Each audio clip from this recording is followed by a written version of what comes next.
बिस्मिल्लाहिर्रहमानिर्रहीम। अस्सलाम वालेकुम फ्रेंड्स, कैसे हैं आप सब। अल्लाह ताला से उम्मीद करते हैं आप तमाम लोग अपने घरों में खुश आबाद होंगे। अल्लाह ताला आप सबको यूं ही अपने अपने घरों में हिफ्ज़ व अमान के साथ रखे। इन्हीं नेक दुआओं के साथ आगे बढ़ते हैं वीडियो की जानिब। आज मैं अपने किचन से वीडियो लेकर आ रही हूँ आपके लिए। रात का खाना बना रही थी तो मैंने सोचा कि आप लोगों के साथ भी शेयर करती हूँ मैंने खाने में क्या बनाया है। चलिए आगे चल के देखते हैं। ग्रोसरी थोड़ी सी मंगवाई थी मैंने मियाँ साहिब से, तो वो लेकर आए हैं, तो मैंने फिर साथ ही वीडियो शूट भी शुरू कर दिया। चिकन मैंने मंगवाया था। मेरा इरादा था चिकन पुलाव बनाने का। फरमाइश आई थी बेटी की तरफ से कि छोटी बेटी जो है वो कि मम्मा चिकन पुलाव बनाए, तो मैंने कहा कि कल बनाएंगे चिकन पुलाव, क्योंकि आज मैं खाना बना चुकी हूँ। तो फिर मैंने जो है वो आज डिनर में है चिकन पुलाव बना रही थी। और मैंने मंगवाई थी थोड़ी सी सब्ज़ी लोकल शॉप से ही। टमाटर आए थे, धनिया आया था, और अदरक और लहसुन आया था, और प्याज आए थे, और आलू भूल गए लाना। ये कैसे हो सकता है कि एक आधी चीज़ जो है वो बगैर भूले ही आ जाए। तो चले कोई बात नहीं, वो फिर आ जाएगा आलू की। अभी फ़िलहाल मुझे ज़रूरत भी नहीं थी। तो बास्केट यहाँ पर मेरी खाली हो चुकी है। पहली बास्केट है, इसके ऊपर ये 3 in 1 है। बड़ी कन्वेनियंट बास्केट है, और इस मेरी बास्केट को तकरीबन 8 साल हो गए हैं, और बड़ी अच्छी रही है। ये बहुत अच्छा चली है, और ये कि सेक्शन है इसके, और ये अलग अलग से निकल जाती हैं और धुल जाती हैं। और ऊपर वाली जो बास्केट है इसमें मैं गार्लिक रख लेती हूँ, लहसुन रख लेती हूँ। नीचे वाली में प्याज होते हैं, और उससे नीचे वाली में आलू होते हैं। और ये जो आप देख रहे हैं कि एक नायलॉन का पीस है नेट का, ये मैंने काट के तीनों बास्केट्स के अंदर रखे होते हैं। उसका फ़ायदा मुझे ये हो जाता है कि जो प्याज वगैरह के छिलके होते हैं ना, या आलू के ऊपर जो मट्टी लगी होती है, तो वो नीचे नहीं गिरती। पहले मैं ऐसे ही रख लेती होती थी, क्योंकि बास्केट के सुराख बड़े बड़े होते हैं, तो उनमें से नीचे मट्टी जो है, मट्टी या जो छिलके थे आपस में मिक्सअप हो जाते थे। ऊपर अगर प्याज पड़े हैं तो प्याज़ों के छिलके नीचे चले जाते थे आलूओं के ऊपर, तो वो बड़ा मैसअप सा हो जाता था, मट्टी जो है वो नीचे चली जाती थी। ये जो नेट है, इससे ये फ़ायदा हुआ है कि जो मट्टी वगैरह है ना वो नीचे नहीं जाती। तो ये ऊपर ही रहती है। और फिर उसको मैं जो नेट का पीस है वो निकाल कर उसको झाड़ देती हूँ, साफ़ कर देती हूँ, और फिर दोबारा से बिछा देती हूँ।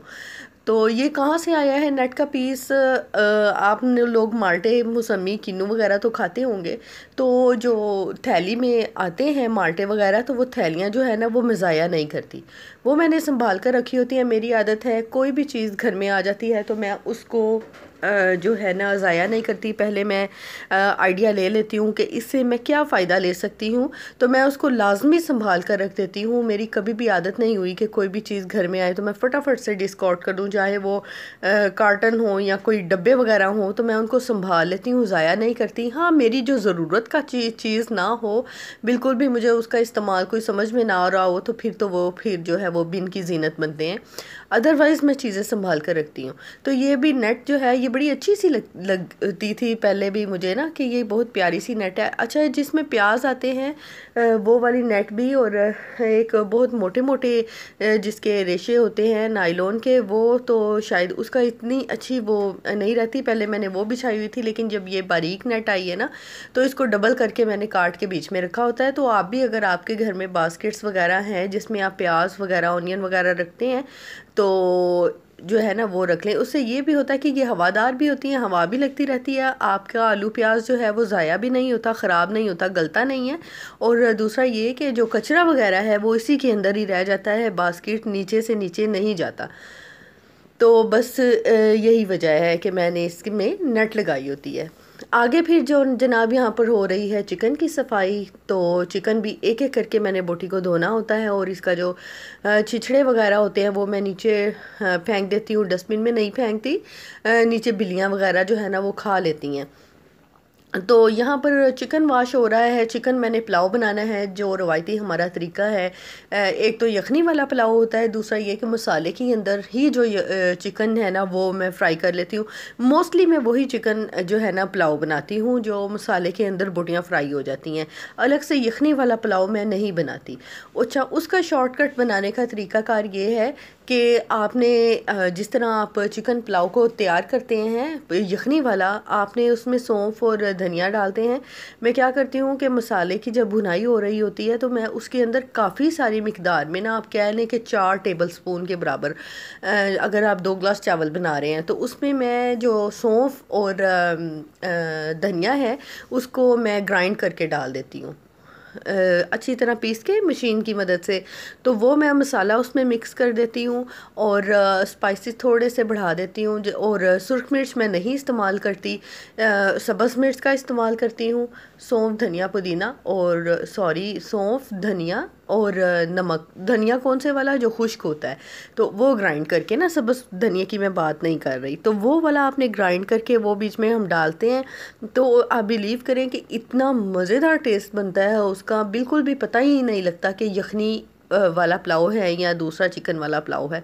उसकी वजह सिर्फ यही है कि उसमें सौंफ और जो धनिए का टेस्ट आ रहा होता है ना, जो हमारे पंजाबी पुलाव है बिल्कुल उसी तरह का टेस्ट ही बनता है। और इससे क्या होता है कि ये शॉर्टकट तरीक़ाकार है जो मैं आपको के साथ शेयर कर रही हूँ, और बहुत ही मज़ेदार बनता है और आपका टाइम बच जाता है। क्योंकि यखनी, जब आप यखनी वाला पुलाव तैयार करते हैं तो अलग से यखनी बनती है, अलग से मसाला बनता है, फिर बोटियाँ निकाल के बीच में डालना और उनको अच्छी तरह से फ्राई करना, यखनी को अलग करना, यखनी के अंदर जो लहसुन प्याज वगैरह हैं वो निकालना, और फिर काफ़ी सारा टाइम जो है वो इस पे कंज्यूम हो जाता है। मतलब कह लें कि अगर आप सालन और चावल बनाते हुए जितना टाइम लगता है ना, उतना यखनी वाला पुलाव बनाने में टाइम लगता है। तो मेरे पास में छोटे छोटे बच्चे हैं और मोस्टली अगर मेहमान भी आ जाए तो मैं यही वाला पुलाव बनाती हूँ और बहुत ही टेस्टफुल बनता है। उससे ये होता है कि जो बोटी है ना, वो आपकी जो है वो गलती नहीं है। यखनी वाले पुलाव में थोड़ा सा अगर टाइम आप ज़्यादा लगा लेंगे तो क्या होता है कि बोटियाँ जो है ना बिल्कुल गल जाती हैं और वो ना टूट जाती हैं, तो वो अच्छी नहीं लगती पुलाव के अंदर ना, टूटी हुई बोटियाँ। तो जो मेहमान के आगे रखा होता है वो बोटियाँ देख रहा होता है कि बोटी बीच में नहीं है, तो बगैर बोटियों के पुलाव जो है वो बिल्कुल भी अच्छा नहीं लगता ये। और मिकदार भी मैंने सफिशेंट रखी होती है। अगर 2 गिलास चावल हैं तो उसमें चिकन भी मैं उतनी ही मिकदार में इस्तेमाल करती हूँ। स्पेशली अगर गेस्ट आए हैं तो आप इस तरह ना करें कि 3 किलो आपने चावल बना लिए हैं और उसमें 1 किलो जो है वो चिकन डाला हुआ है, तो इस तरह नहीं, बराबर मिकदार में जो है वो तैयार बनाना चाहिए और यही अच्छा लगता है। और ये नहीं कि मेहमान के सामने रखा तो पुलाव है और वो देख रहा है कि इसमें तो बोटी ही नहीं है, तो जी जायका तो आ रहा है पुलाव का, तो इस तरह नहीं, अच्छा नहीं लगता। तो ये यहाँ पर मैं क्रीम इस्तेमाल करी हूँ, ये बैरियर क्रीम है। ये आप बिफोर वर्क आप ये क्रीम लगा सकते हैं। इससे क्या होता है कि आपके हाथ ख़राब नहीं होते। मेरा हर वक्त जो है ना काम में हाथ होता है, और क्योंकि सारा काम मैंने खुद से ही करना होता है, सारा घर का काम जो है वो जितना भी वर्क होता है घरेलू, तो ये मैं खुद से करती हूँ। तो ये क्रीम जो है ना बहुत अच्छी रहती है, आपकी जो स्किन फटती है सर्दियों में स्पेशली, मेरे हाथ ख़राब होते हैं, गर्मियों में मुझे इतनी कभी ज़रूरत नहीं पड़ी कि मैं कोई क्रीम वगैरह हाथों पर ही अप्लाई करूँ। तो जो सर्दियाँ जब आती हैं तो मेरे हाथों का जो है ना वो बहुत स्किन सेंसिटिव हो जाती है, आगे से जो उंगलियों के पोर होते हैं वो फट रहे होते हैं, और फिर जब पानी में हाथ डालते हैं तो वो फिर तकलीफ़ होती है। तो ये वाली जो क्रीम है ना ये बहुत अच्छी क्रीम है। वैसे भी कोई भी मॉइस्चराइजिंग क्रीम है वो आप ज़रूर इस्तेमाल करें, या आप वैसलीन वगैरह अपने किचन में रखें। तो 2-4 अगर आपने काम कर लिया, मतलब आप बर्तन वॉश करने लगे हैं या आपने कर लिए हैं, तो उसके बाद आप ज़रूर क्रीम अप्लाई करें। बच्चों को लग गई थी भूख डिनर बनाने से पहले, तो ये मगरिब का ही टाइम था और बच्चे बाहर से खेल कर आए थे तो उन्हें बहुत भूख लग गई। तो यहाँ पर मैं उनकी थोड़ी सी जो है ना वो उनके आसरे के लिए, पेट पूजा के लिए, यहाँ पर मैंने उनको ब्रेड और जैम लगा कर दिया है और साथ 1 गिलास दूध दिया है। तो यहाँ पर मैं जैम लगा रही थी। अच्छा, किचन कुज़ाइन से मैं इनके लिए लेकर आई थी छोटे छोटे जार, चेक करने के लिए ही लेकर आई थी। बड़ी मुनासिब सी कीमत पे मिले हैं, 50-60 रुपए का एक छोटा सा जार था। बिल्कुल आप समझ लो कि उसमें 2 टेबल स्पून जितना जो है ना जैम होगा। तो वो मैं मामलेट लेकर आई थी, लेकिन वो बच्चों को बिल्कुल भी पसंद नहीं आई। मामलेट एक्चुअली मुझे बहुत अच्छे लगते हैं क्योंकि उसमें चंक्स होते हैं किसी भी फ्रूट के, तो वो मुझे अच्छे लगते हैं, लेकिन बच्चों ने नहीं खाए क्योंकि वो सिट्रस थे, उसमें फ्रूट का जो चंक्स थे, लेकिन वो फिर बच्चों को अच्छे नहीं लगे क्योंकि ये वो कह रहे थे कि ये कड़वे हैं मम्मा, हम नहीं खाएंगे। तो फिर ये दूसरा जैम जो है वो ये रखा होता है, तो बस इसी के मैंने जो है ना वो उनको स्लाइसिस पे लगा के तो दिया। मैंने उनके ये सामने स्लाइसिस पे जैम नहीं लगाया था और वो कह रहे थे मामा हम जैम वाले स्लाइस नहीं खाएंगे। फिर मैंने उन्हें बताया कि नहीं बेटा, ये वो वाला नहीं है, दूसरे वाला है जैम जो पुराना पहले पड़ा हुआ है घर में, वो वाले लगाए। तो फिर उन्होंने जो है ना वो ये खाए। तो ये आपके सामने नज़र आ रहे हैं, ये बॉटल पड़ी हुई है सिरके की जो आप देख रहे हैं, ब्लैक नज़र आ रहा है। इसमें ये रेड विनेगर है, बहुत अच्छा रहता है सैलड वगैरह के ऊपर खाने के लिए। अगर आप डाइटिंग वगैरह कर रहे हैं ना तो बहुत अच्छा रहता है। बड़ा खट्टा खट्टा सा बड़ा मज़े का लगता है, आपको नींबू डालने की ज़रूरत नहीं रहती अगर आप फ्रूट बना रहे हैं, सॉरी सैलड बना रहे हैं तो।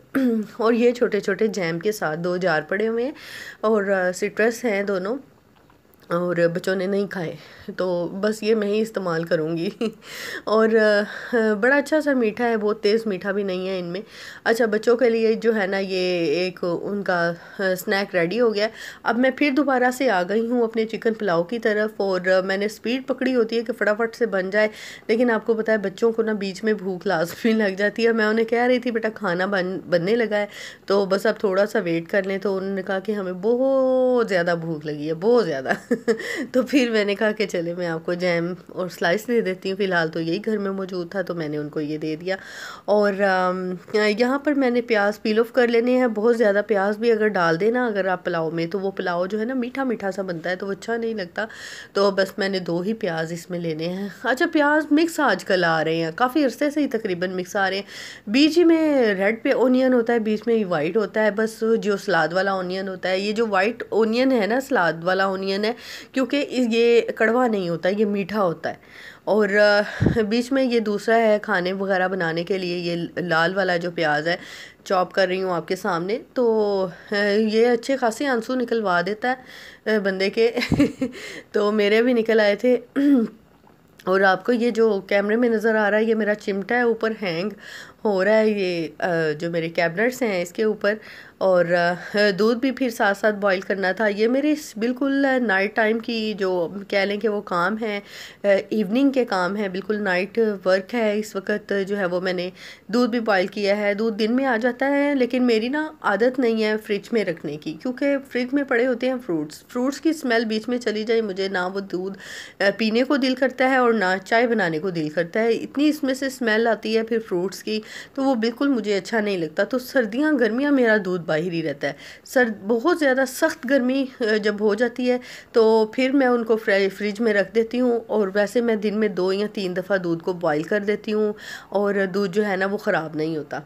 तो दूसरा ये कि अगर आपका फट जाए, कभी इस तरह मौसमी हालात हों या आप दूध को दोबारा बॉईल करना भूल जाएं, तो उसका तरीकाकार ये है कि आप दूध को ज़ाया ना करें। और मैं भी बिल्कुल भी ज़ाया नहीं करती। मैंने उसको दूध को भी जो है वो दूसरे तरीके से उनको बनाकर स्टोर किया होता है। कैसे कि उसका खोया बन जाता है। आप उसको चूल्हे पे हल्की आंच पर पड़ा रहने दें और वो सूख जाएगा आहिस्ता आहिस्ता। और बस आप उसमें अगर खाना है तो उसमें चीनी मिक्स कर दें, अदरवाइज़ वो इसी तरह का बिल्कुल सूखकर खोए की शक्ल का हो जाता है और आप उसको निकाल के ठंडा करके फ्रीज़ कर लें। दूध का रेट भी आसमानों पर जा रहा है और बहुत महंगा है दूध। और बिल्कुल भी उसको ज़ाया ना करें, दूध बच्चों को पिलाएं और ख़ुद भी पिएं। और दूध का इस्तेमाल जो है वो जारी रखें। बस ये कि महंगाई बहुत ज़्यादा है और बस कोशिश करें कि चीज़ें जो है ना वो ज़ाया ना हो। तो इस तरह से उसका कोई ना कोई जो है वो तरीका अल्टरनेट निकल आता है। कोई भी चीज़ अगर आपकी ज़ाया हो रही हो तो पहले आप उसको छानबीन कर लें कि किस तरह। बहुत अरसे से मेरा यही तरीक़ेकार है, कभी मैंने दूध को ज़ाया नहीं किया। मेरे घर में भी इसी तरह ही होता था कि जब हम लोग छोटे थे तो बाजी बड़ी तो इसी तरह ही दूध को हमारे लिए उन्होंने बिल्कुल खोया बनाया था। और बिलीव करें इस कदर टेस्टी होता है और बच्चे इतने शौक से खाते हैं। जिस दिन मेरा दूध ख़राब होता है मेरा बच्चे बड़ा खुश होते हैं कि आज मम्मा जो है ना वो बड़ा मज़ेदार सा खोया बनाएंगी। आप भी बनाकर देखिएगा, अगर आपका कभी दूध ख़राब हो तो ख़ुद से ख़राब मत करने बैठिएगा कि दूध जो है वो ख़ुद से ख़राब करके तो फिर जो है वो उसका खोया बनाए नहीं। अगर कभी ख़राब हो जाता है तो प्लीज़ उसको ज़ाया ना करें। मेरा तो बहुत दिल दुखता है, मैं कभी कोई चीज़ ज़ाया नहीं होने देती। मेरी कोशिश होती है कि मैं जो है ना वो चीज़ ज़ाया ना हो। अच्छा, यहाँ पर मसाले की तैयारी। अच्छा, प्याज को भी ना मैंने बहुत डार्क ब्राउन नहीं किया, तो इस तरह से ना बड़ा अच्छा सा उसका टेस्ट आ जाता है, बड़ा सॉफ्ट सा उसका एक जो है ना वो टेस्ट पुलाव का बनता है।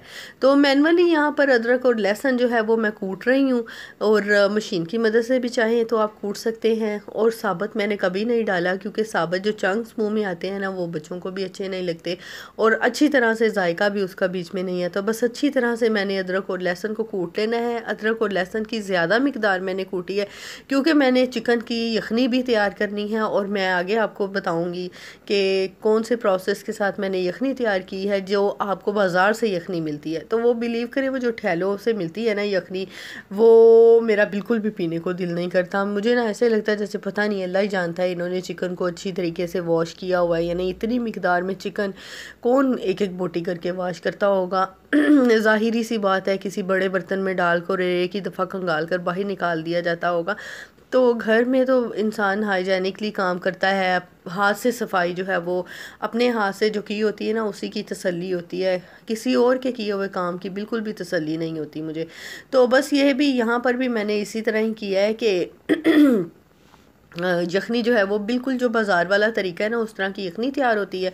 आप आगे देखिएगा, मैं पूरा प्रोसेस आपको कर बताऊंगी और दिखाऊंगी भी कि किस तरीके से मैंने यखनी तैयार किया। फिर आपकी मर्ज़ी है कि आप उसको पतला रख लें या आप उसको थोड़ा थिक रखना चाहें तो कम पानी डाल लें। बहरहाल मैं आपको तरीका बताती हूँ कि किस तरीके से बहुत ही मज़ेदार चिकन की यखनी तैयार होती है। और बहुत ज़्यादा चिकन की मिकदार भी मैं इस्तेमाल नहीं करती, उसके बावजूद चिकन बहुत ही मज़ेदार बनता है। और मैं विंग्स कोशिश करेंगे जब भी आप यखनी बनाएं था तो आप उसमें चेस्ट पीस ना डालें, उसमें आप हड्डी वाली बोटी इस्तेमाल करें, उसका ये फ़ायदा होता है। अच्छा, यहाँ पर मैं चिकन पुलाव बना रही हूँ, यहाँ पर यखनी नहीं बना रही। अच्छा, बीच में मैंने डाल दिया है नमक अब, और जस्ट मैंने इसमें कोई मिर्चें वगैरह नहीं ऐड की।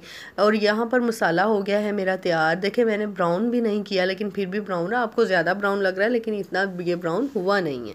तो यहाँ पर बोटियाँ जितनी भी जो चेस्ट पीस वगैरह थे ना वो मैंने इसमें डाल दिए हैं, लेग पीस डाले हैं इसमें, और ड्रम स्टिक्स कह लें। लेग पीस जो है वो दो दो पीस उसके किए होते हैं। लेग पीस का जो दो हिस्से होते हैं ना, एक ड्रम स्टिक और ऊपर वाला हिस्सा, अलग अलग पार्ट मैंने करवाया होता है। और इसके अलावा बस यहाँ पर सारी इसकी अच्छे तरीके से आपने भुनाई कर लेनी है चिकन की। जब उसका कलर चेंज हो जाएगा आपने इसमें पानी डाल देना है। मैंने भी इसमें पानी डाल दिया है, पानी डालकर मैंने जो है वो ऊपर रख दिया है। तो बहुत अच्छा सा और मज़ेदार सा जायका जो है वो तैयार होता है। मेरे मुंह में अभी फिर पानी आने लग गया है इतना मज़ेदार ये चिकन पुलाव तैयार होता है। तो बस इसको मैंने दूसरे चूल्हे पे शिफ्ट कर दिया है। इस चूल्हे पे अब आ गई है यखनी की बारी। तो देखिए कि मैं यखनी किस तरीके से तैयार करती हूँ। ऑयल मैंने थोड़ा सा ले लिया है, थोड़ी सी मिकदार आपने ऑयल की लेनी है, ज़्यादा नहीं लेनी, क्योंकि यखनी को हमने हैवी नहीं करना। फिर आपने अदरक और लहसुन जो कूटा हुआ था ना वो आपने इसमें डाल देना है, थोड़ी ज़्यादा मिकदार रखनी है। स्पेशली जब आजकल का जिस तरह का मौसम है, फ्लू, बुखार और गले ख़राब, खुश्क मौसम की वजह से हो रहे हैं, बारिशें नहीं हो रही। अल्लाह करे हमारे मुल्क में बारिश बरसे और ये जो हमारे गले और नाक कान के जो मसाइल हैं ना ये ख़त्म हो आए। हर किसी के साथ जो है ना वो इसी तरह ही हो रहा है कि ज़ुकाम लगा हुआ है, गला ख़राब है और बुखार है, फ्लू है। ये सिचुएशन से हर कोई दो चार, मेरे साथ भी इसी तरह हुआ है। तकरीबन 15 दिन में इसी सिचुएशन में रही हूँ डस्ट की वजह से। और यहाँ पर रावलपिंडी इस्लामाबाद में तो इतनी डस्ट नहीं है, लेकिन सरगोदा वाली साइड पे जाएं या दूसरे जो शहर हैं, इस कदर गर्द उड़ती हुई दिखाई देती है। इतनी मिट्टी, इतनी गर्द, और अल्हम्दुलिल्लाह यहाँ पर सब्ज़ा ज़्यादा है तो यहाँ पर इतनी गर्द नहीं है। अच्छा जी, अदरक और लहसुन को मैंने फ्राई कर लिया, और उसके बाद मैंने जो विंग्स और नेक्स की बोटियाँ थी ना वो मैंने बीच में डाल दी हैं। और अब देखें कितनी थोड़ी सी डाली हैं, तकरीबन कोई 1 पाव के करीब ये चिकन होगा जो मैंने यखनी बनाने के लिए डाला है। और इसको आपने अच्छी तरीके से फ्राई कर देना है। और फिर उसमें मैंने हल्दी डाल दी है। इसमें आपने कोई चीज़ नहीं डालनी, जस्ट मैंने इसमें हल्दी डाली है। इसमें मैंने नमक डाल देना है, नमक आपने हस्बे ज़ायका डालना है। तकरीबन मैंने 3 चम्मच डाले हैं क्योंकि मैंने काफ़ी सारी यखनी बनाई है। फिर आपने इसको हल्का सा पानी लगाकर इसको फ्राई करते जाना है, और अच्छे तरीके से आपने फ्राई करना है। और उसके बाद इसमें मैंने थोड़ी सी काली मिर्च डाल दी है। काली मिर्च डालकर आप फ्राई करेंगे और थोड़ा सा मैंने इसमें डाला है पिसा हुआ गरम मसाला। आप चाहें तो आप इस चीज़ को स्किप कर सकते हैं, सिर्फ नमक और काली मिर्च का इस्तेमाल करें। अच्छा, जब भी आप बनाएं तो आपने काली मिर्च का ही इस्तेमाल करना है। काली मिर्च की जगह आप सुरख मिर्च मत डालें, उसका अच्छा टेस्ट नहीं आएगा और वो गले को लगेगी। आपने अगर पेशेंट के लिए बना रहे हैं, गला ख़राब है तो हरगिज़ आप उसमें ना डालें। और वैसे भी यखनी में सुरख मिर्च नहीं होती, इसमें सिर्फ जो है ना वो काली मिर्च और नमक होता है। इसके अलावा आप कोई भी चीज़ ना डालें। गरम मसाला ऑप्शनल है, आप डालना चाहें तो डाल दें, नहीं तो ना डालें। और थोड़ी मिकदार डालें, ज़्यादा मिकदार में ना डालें। और हल्दी जो है वो इसमें आपको पता है कि जरासीम कुश होती है, आपके जरासीम को ख़त्म करती है। इसके अलावा आपकी जो इम्यून सिस्टम को बूस्टअप करती है। अब इसमें जो भी चीज़ें यखनी में गई हैं ना, वो सारे आपको इम्यून सिस्टम को ही जो है वो बूस्टअप करता है। इसमें जो चिकन है हड्डी वाला, हड्डी में से जो जूस निकलता है वो आपके इम्यून सिस्टम को स्ट्रॉन्ग करता है।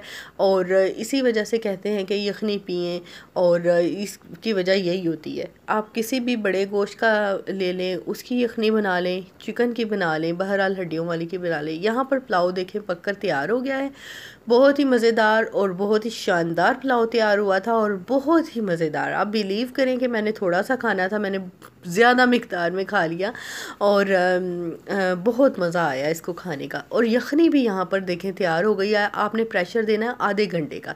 प्रेशर कुकर अगर आपका ठीक है, विसल होने के बाद आपने पूरे इसको 25 से 30 मिनट आपने इसको जो है वो देना। और यहाँ पर फायर देखें ऑन हो गई है, फायर लगी है मेरे तवे के ऊपर। मैं यहाँ पर बनाने लगी थी। अब जो पेशेंट के लिए बना रहे हैं, अगर आप यखनी बना रहे हैं तो अब वो यखनी तो इस्तेमाल हो जाएगी, लेकिन जो उसके अंदर बोटियाँ हैं ना वो इस्तेमाल नहीं होंगी। तो वो मैंने क्या किया है कि तमाम चीज़ें काट कर, अदरक, लहसुन और प्याज और टमाटर इकट्ठे मैंने चॉप कर लिए हैं, काट लिए हैं। और इसमें मैंने जो बोटियां थी ना चिकन की, वो डालनी है तवे के ऊपर। और वो निकाल कर जितनी भी थी उसमें 1 पाव के ही करीब थी तकरीबन, और ये 1 प्लेट सालन तैयार हो जाएगा।